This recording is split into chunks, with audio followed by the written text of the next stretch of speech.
Hey guys, last month, exactly a month ago, Samwise 7 VR'd off of someone else, Savage Brandon or something like that. Um, if they could only play 6 RPGs for the rest of time, what would they be? This is a really difficult topic for me to address. I have played a good couple handfuls or more of different role-playing systems, but so many of them have been at conventions, one-shots, where I don't get to see a lot about the systems. So I'm never sure. Would I really play that for a long time? I can't say for sure, but I still thought this would be interesting to talk about. All right, so for anyone who watches this channel at all or has gone through the library, Rolemaster would be the first to make the list. This is the 1300 character law, so that's like, I guess technically speaking, this is the original Rolemaster, though the second edition. So I think of printing. So I think not second edition of the game, but second edition of the printing, which I think has some minor changes about it. And I'm doing a lot of hand waving here, so let's change this perspective, eh?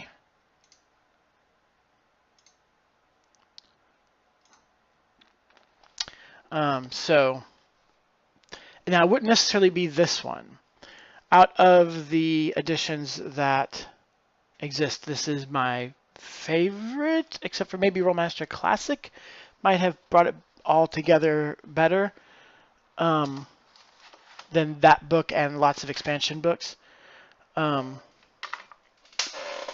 I've also run the current system they're developing in beta for a year and a half, and I just got done playing it for a couple months, and I think I'll be switching to that. So, but Rolemaster family nonetheless. Number 2, and this is kind of cheating, I guess, because like I said, I just don't have a lot of experience. Dragon Age. If you go, oops, sorry for all the glare. Dragon Age. If you go to if you've seen my videos on RPG Brigade for last year, that is a game that I bought and I hope to get in during 2017.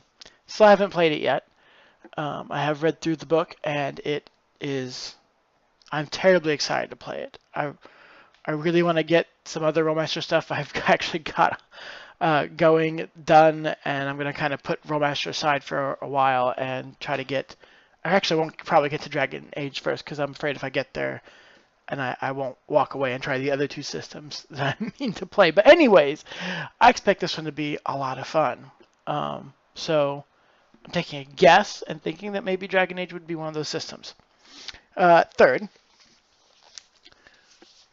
Numenera. And this is mostly because it's what I would play. My wife bought this out of Dragon Con 2014. We went there for our 5th anniversary. And so she actually will like to GM this occasionally. So absolutely, if she's going to GM, I'm going to get behind a player sheet.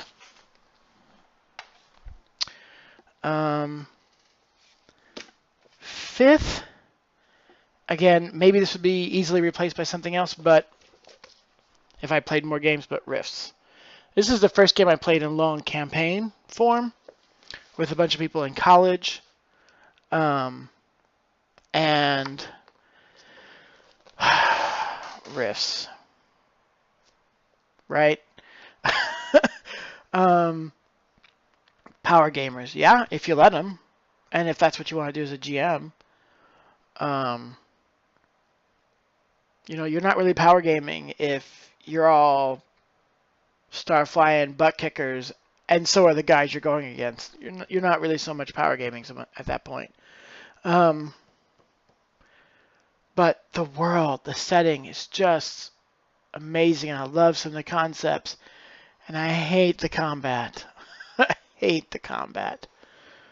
I hate it. But I love the setting. I'm not so sure that I care for using something like, what is it, Savage Worlds or Fate or something like that. Though I thought Savage Worlds was something like Fate or Fudge, and apparently it's not. It's one of these many things I want to try to get my hands on and experience. So if it's crunchier, yeah, I think I'd like to do that. And number 6, we're gonna kind of cheat here a little bit again. Switch my camera view here to this.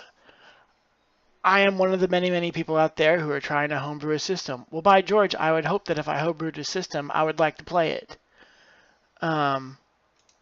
This is just one part of it. I love the 4-color chart off of TSR Marvel and a few of the other TSR products.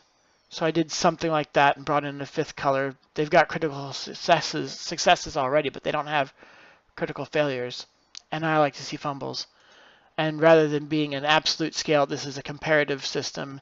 There's a few other things I've got going on with this. I want to bring in use to improve, point by characters, and that way the point by and the use to improve can be in the same scale.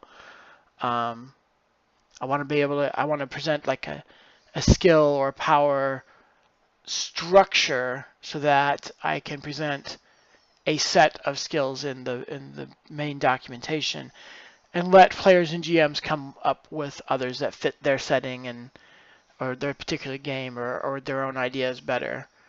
But anyways, and what else is on here?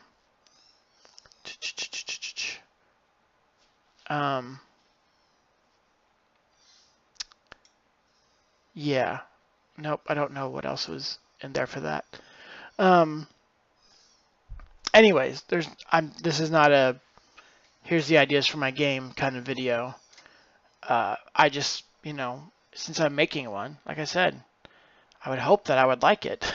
And if I didn't like it on first pass, then I would keep editing it and playtesting and changing it until the point where I do like it, or I find out that, you know what, this idea just doesn't fly. Let's toss it.